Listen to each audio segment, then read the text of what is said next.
The first round just completed and it was absolute cinema. We saw unreal comebacks, dominant performances, and history being made like we've never seen before. Revenge tours are in full swing with players and teams seeking payback for past failures, and they're delivering. It's chaos, it's drama, and it's turning the quest for the cup upside down. Teams are rewriting the script and the stakes are climbing higher and higher by the minute. The journey to the cup has never been more unpredictable, and we're just getting started.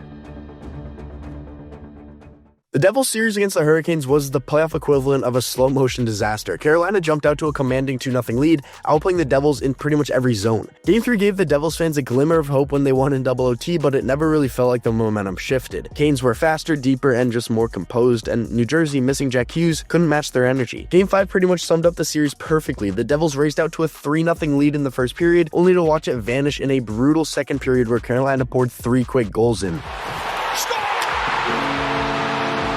From there, it was just a waiting game. In double OT, Sebastian Aho, who had been a problem all series, buried the game winner and ended New Jersey's season on a gut punch of a collapse. This was one of the most lopsided matchups in the first round. Jarvis, Aho, and Svechnikov consistently exposed New Jersey's lack of depth, and the Devils just didn't have enough answers. Blown leads, no Jack Hughes, multiple injuries, and this was just a recipe for a quick exit for the Devils. The Kings-Oilers series had a little bit of deja vu written all over it. The Kings came out swinging, taking a 2-0 lead, looking like they might finally flip the script and beat Edmonton. Even with Connor McDavid doing everything in his power to drag the Oilers into the fight, Los Angeles controlled the early pace, but just like in past years, the Kings could not hold on. Back in Edmonton for games 3 and 4, the Oilers stormed back despite Skinner's best efforts to sabotage his own team. Still, Edmonton found a way to win. Game 4 was the turning point, down 2 in the third. Evan Bouchard scored twice, including the tying goal with just 29 seconds left, before the Oilers sealed the deal in overtime. From that moment, the series felt like it was over. Edmonton rolled through games 5 and 6, sending LA packing for the 4th straight postseason. McDavid, Draisaitl, and Bouchard led the charge, and while the forward group looks as dangerous as ever, the crease remains a big question mark. Skinner was pulled again and again, replaced by Calvin Pickard, and he's not exactly the playoff goalie that you would expect to win a cup with, but here we are. The Kings were once again left wondering how it slipped away, while Edmonton is just another round 1 win over a familiar foe, but whether they can go further with their goaltending in its current state, that's the real question. Colorado-Dallas felt like a Western Conference final in disguise. It had everything: elite talent, tight games, and some absolutely wild momentum swings. The Avs actually led for most of the early part of the series, but somehow they found themselves trailing 2-1 after back-to-back overtime heartbreakers in game 2 and 3. Both losses coming after Colorado blew leads. For a team that started so strong, it was a gut punch. From there, the teams traded dominant performances all the way to a game 7 showdown. On the bench, the coaching matchup had a storyline of its own. Jared Bednar, Colorado's coach, was 0-3 entering Game 7s, and Pete DeBoer had never lost one. And early on, it looked like Bednar would finally break through. Nathan MacKinnon put the team on his back, and Colorado led 2-0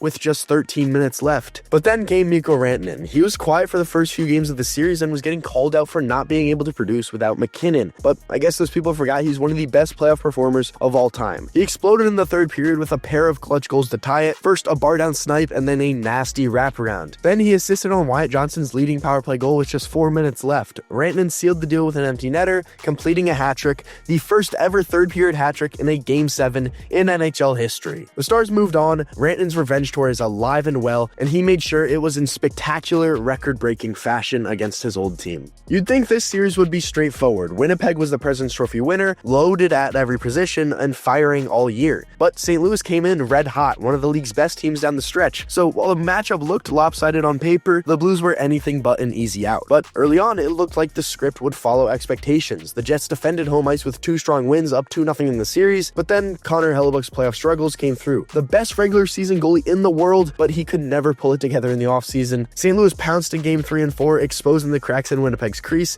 and they lit him up in front of a buzzing Enterprise Center and sent the series back to Canada tied 2-2. Game 5, Winnipeg finally regrouped, and the Stars showed up, the pace picked up, and they pushed the Blues to the brink. But St. Louis had other plans. In Game 6, they battled back again, tying the series and setting up one of the best Game 7s I have ever watched. The Blues came out flying, a 2-0 lead out of the gate, and suddenly, Hellebuyck's playoff nerves were front and center yet again.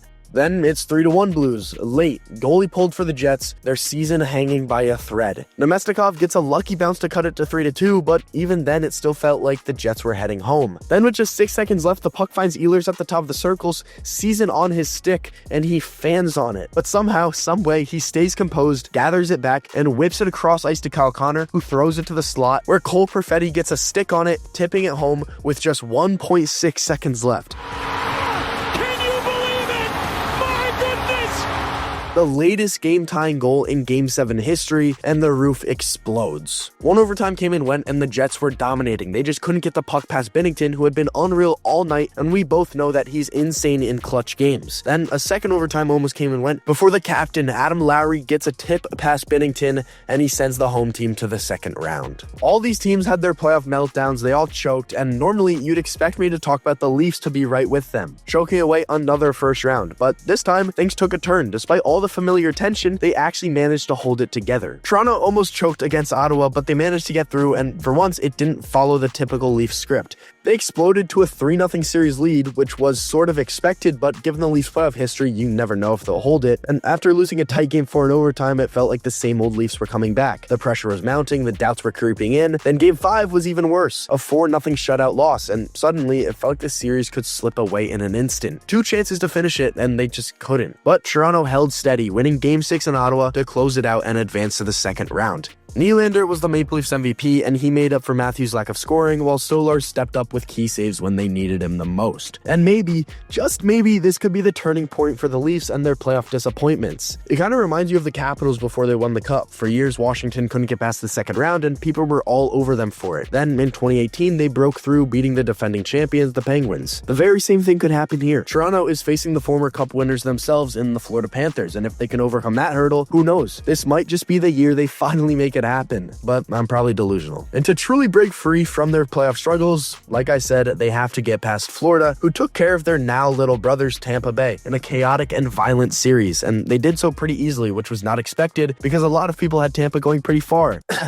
Bobrovsky was a wall, stifling Tampa's offense and making what should have been a tough series look surprisingly easy. Tampa's reign of dominance in the East might have finally come to an end this series, and Florida's victory solidified their place as the new powerhouse in the Sunshine State rivalry. After Florida's dominant performance over Tampa, Washington took care of business in a similar fashion, also finishing their series in 5 games. Montreal just wasn't a match for them. The Capitals' experience outshining the young Canadians at every turn. The Habs' young guys showed promise, guys like Hudson, Caulfield, and Suzuki, but ultimately the Caps' veteran presence proved to be way too much for this team. Thompson was amazing for the Capitals when he needed to be, and the Habs' Cinderella run was snuffed out pretty quickly. Still, just making the playoffs was a huge achievement for Montreal though. For Ovechkin, winning the Cup this year would be the perfect way to cement his legacy, especially after passing Gretzky for the all-time goal record this year.